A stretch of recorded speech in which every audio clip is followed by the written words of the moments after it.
Il y a de cela un mois, j'étais à OIM, je suis allé passer un séjour.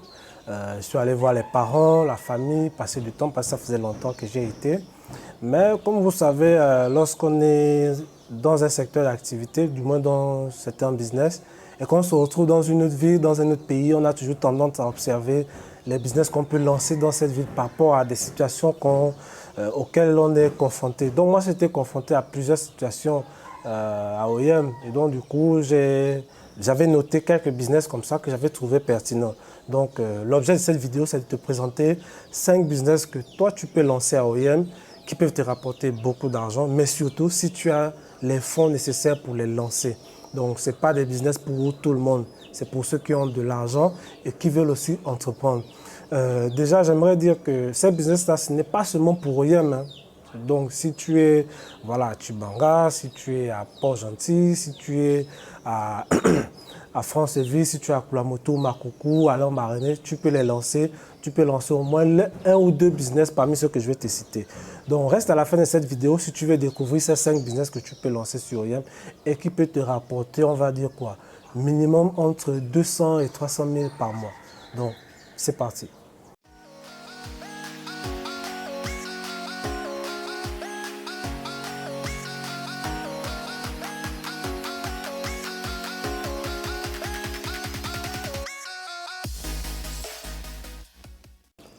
Avant de débuter, permets-moi de me présenter. Je suis Alphobian, je suis investisseur dans les crypto-monnaies, promoteur de placements financiers. Dans cette chaîne, je te parle de quoi? Je te parle d'investissement, je te parle de finance, je te parle d'éducation financière, je te parle de business et de tout ce qui peut te permettre de te créer une ou plusieurs sources de revenus et gagner de l'argent. Je te parlerai aussi de crypto-monnaie parce que c'est un secteur dans lequel j'investis. Je t'emmènerai aussi à la rencontre d'entrepreneurs gabonais pour te présenter leurs activités, leur parcours. Donc, si ces thématiques, ces sujets t'intéressent, abonne-toi à cette chaîne pour pouvoir recevoir ce bon contenu business-là. Donc, aujourd'hui, comme je disais, on va parler de 5 business que tu peux lancer sur OIM, des business que j'ai identifiés, que j'ai analysés. Je précise aussi que la liste ne sera pas exhaustive, c'est juste quelques-uns que j'ai retenus. Il y en a d'autres qu'on peut aussi lancer dans toutes les villes du Gabon, mais voici les 5 que je trouve assez pertinents dans la ville d'OIM. Le premier business que tu peux lancer sur OIM et qui peut te rapporter gros, c'est la pisciculture. Pourquoi la pisciculture? Alors, au moment où je devais rentrer de mon voyage, après les 1 mois que j'ai passé là-bas, j'ai voulu acheter du poisson. Je voulais acheter du poisson. On m'a dit, ici, si tu veux le poisson, il faut aller au marché très tôt, à 7h pile, ou encore même mieux, 6h45. C'est à l'heure où il y a le poisson au marché. Je me suis dit, mais comment ça, je vais aller au marché à 7h alors que il n'y a que ce que je veux. Je peux aller à n'importe quel. Ils m'ont dit, non, il faut aller très tôt. Et effectivement, quand je suis parti, à 8h, 8h30, il n'y avait plus de poisson. Et là, je me suis dit, mais comment pour avoir du poisson, il faut se rendre au marché très tôt? Ça veut dire qu'en fait, il y a un réel besoin.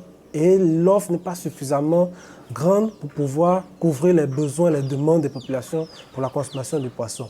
Et là, je me suis dit, si quelqu'un pouvait faire de la pisciculture, ouvrir des étangs pour élever des poissons de plusieurs espèces, cette personne, elle aura beaucoup d'argent. Parce que pour avoir le poisson, il faut aller au marché très tôt. Et je me dis, ça peut rapporter gros parce que en province, on aime manger le poisson. Que ce soit en bouillon, que ce soit en paquet, peu importe comment il est cuisiné, les gens raffolent du poisson. Mais si dans des villes, il n'y a pas de poisson, celui qui va avoir beaucoup d'argent, c'est celui qui va pouvoir vendre de ce poisson-là. Donc, voilà un business qui peut très bien marcher parce que la demande, elle est réelle. La demande, elle est forte, mais il n'y a pas suffisamment d'offres. Et si vous lancez, vous positionnez, ce serait à vous tout le marché. OK? Premier business. Le deuxième business que vous pouvez lancer en province, que ce soit au OIM ou même dans d'autres provinces, mais moi je parle de OIM, c'est l'ouverture d'une société de BTP. Pourquoi une société de BTP? Parce que après presque 2 ans où je n'ai pas été là-bas, quand je suis reparti, j'ai trouvé que tout le monde était dans la construction. Tout le monde construit. Que ce soit des retraités, que ce soit des nouveaux employés nouvellement affectés là-bas, que ce soit des jeunes, des hommes, des femmes, même des commerçants, des commerçantes, tout le monde construit. Mais Là-bas, pour pouvoir construire, c'est difficile de trouver un maçon, c'est difficile de trouver un plombier, c'est difficile de trouver un carreleur, un charpentier, parce qu'ils sont éparpillés dans la nature. Donc si vous ouvrez une société de BTP et que vous arrivez à réunir toutes ces personnes en une seule entreprise formalisée, vous aurez la plupart des marchés. Vous allez organiser un secteur qui n'est pas encore organisé là-bas.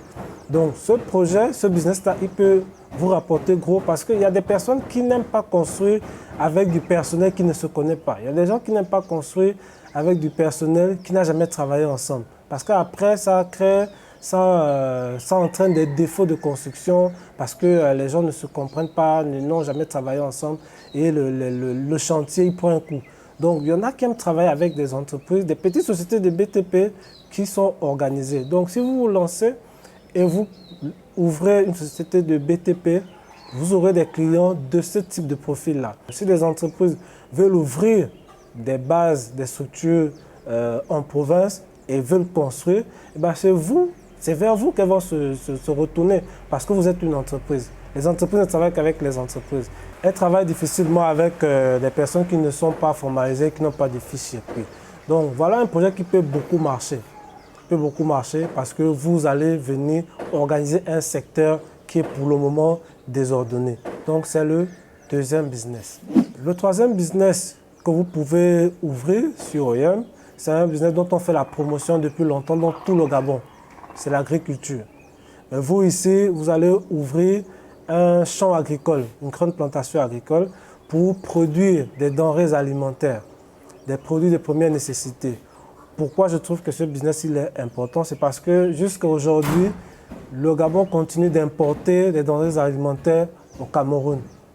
Pour un pays qui se veut souverain ou qui se veut autonome, c'est un peu mal perçu de toujours d'importer des denrées alimentaires alors que nous avons de la très bonne terre chez nous. Donc si vous ouvrez un champ agricole, vous allez pouvoir produire et pouvoir satisfaire la demande de la population, pas seulement celle du Wellington ou de Yem, mais aussi transporter et livrer sur Libreville parce que ce qui est sûr, c'est que les commerçants gabonais auront envie de s'approvisionner chez un producteur gabonais au lieu de s'approvisionner encore au Cameroun. Mais attention, il faut aussi que vos prix soient suffisamment attractifs parce que il ne faudrait pas que le commerçant il achète un sac d'oignons au Cameroun, par exemple, à 45 000, mais vous le vendez à 50 000, il ne viendra jamais chez vous. Il ne viendra jamais chez vous, même si vous êtes gabonais, il n'y aura pas de sentiment de consommant local. Non, il faudra que vous proposez non seulement des produits compétitifs au Cameroun, mais qui soient aussi de bonne qualité et de bonne facture. Donc voilà un business que je trouve pertinent. Maintenant, ce serait à vous d'entamer les procédures pour l'acquisition des terres. Vous avez deux options. Soit vous achetez des hectares à l'État, soit vous vous rapprochez d'un village ou d'une région qui est proche de la ville pour pouvoir louer les terres à ces villageois et contre une rémunération soit mensuelle ou trimestrielle ou annuelle ou contre la construction de quelques édifices dans leur village. C'est souvent généralement comme ça que ça se passe. Si vous réussissez à résoudre cette équation et que vous lancez dans l'agriculture de manière professionnelle et grandeur nature, vous aurez un marché, vous aurez des clients et vous pourrez gagner suffisamment d'argent. C'est le troisième business. Le quatrième business, lui, il est rattaché au troisième business parce que il s'agit ici d'ouvrir une usine de transformation de denrées alimentaires. L'ouverture de cette usine-là va permettre de résoudre un problème récurrent dans tous les marchés, c'est le problème des pertes. Les commerçantes ou les producteurs, quand ils n'arrivent pas à écouler leurs marchandises, elles se dépérissent, elles pourrissent. Donc, l'usine de transformation va permettre d'anticiper sur ce problème-là et de permettre à ces personnes d'écouler leurs marchandises avant qu'elles ne dépérissent. Et surtout que l'une usine de transformation peut produire différents produits dérivés. Donc, de la banane, vous pourrez produire des chips. Si une personne a un verger, que cette personne, elle plante, je vais dire par exemple des avocats, vous aurez la possibilité de transformer l'avocat soit en faisant des huiles à base de noyaux d'avocat, parce que ça rentre dans le cosmétique. Vous pouvez créer des produits alimentaires à base d'avocat, vous pouvez créer des crèmes, des savons à base d'avocat. Donc l'usine de transformation va pouvoir créer des produits dérivés aux matières premières. Mais ce qu'il faut comprendre ici, c'est que cette usine ne va pas seulement servir que pour l'alimentaire. Vous pouvez développer la branche cosmétique, vous pouvez développer la branche pharmaceutique, vous pouvez développer la branche alimentaire. Donc, vous avez plusieurs options. Tout dépend du type de machine que vous allez acheter et de vos objectifs en termes de production. Mais le Gabon a besoin d'industrie. Le Gabon a besoin de transformer sa production et votre projet sera le bienvenu dans ce secteur d'activité-là. Donc ça, c'est le 4e business. Le 5e business ici, lui, n'a rien à voir avec l'agriculture. C'est un business qui touche directement la personne. Et comme je vous disais, c'est par rapport à des situations auxquelles j'ai été confronté que j'ai identifié ce business-là. Donc il s'agit ici de l'ouverture d'une maison d'optique. Mon papa, il a des problèmes de vue. Ma maman, elle a des problèmes de vue. Mais en province, du moins au Yem, il n'y a pas de maison d'optique. Donc si vous ouvrez une maison d'optique, ce qui est sûr, c'est que vous aurez beaucoup de clients qui sont simplement les personnes âgées, les retraités, les personnes du 3e âge, même les jeunes aussi. Parce que le problème ici, c'est que pour pouvoir acheter ou se confectionner une paire de lunettes de vue, ben, il faut venir à Libreville. Il faut venir à Libreville et avec toutes les restrictions, tests, PCR, vaccins, ça va être de plus en plus compliqué. Or, si vous apportez cette solution directement au local, ce sera à vous le marché. Donc, c'est un business qui peut rapporter beaucoup si et seulement si vous avez aussi une bonne politique de tarification. N'allez pas proposer des paires de lunettes à 200 000, à 300 000, comme on voit encore certaines boutiques de maisons, certaines maisons d'optique ici. Proposez des prix adaptés au contexte économique de la province. Et surtout, si par exemple vous voulez vendre une paire de lunettes parce que les options sont chères, si vous voulez la vendre peut-être à 150 000, vous pourrez par exemple permettre aux clients ou aux malades de pouvoir payer en 2 ou 3 mensualités. Comme ça, il aura la possibilité d'échelonner son paiement. Parce que ce ne sera pas tout le monde qui pourra payer au comptant. Donc, ce sera vraiment à vous d'avoir une très bonne politique de facturation. Mais ce qui est sûr, c'est que vos clients ne seront pas que sur Oyem. Ils viendront depuis Minzik, ils viendront depuis Mivoul, ils viendront depuis Bitam. Donc, vous aurez voilà, toutes les villes de la province comme clientèle. Donc, c'est le 5e business. Donc, dites-moi ce que vous pensez de tous ces 5 business que j'ai cités, lequel vous paraît le plus pertinent par rapport à la province, par rapport à la ville, lequel vous pourrez lancer si vous aviez les moyens, ou bien si vous avez des moyens, lequel vous intéresse de façon claire.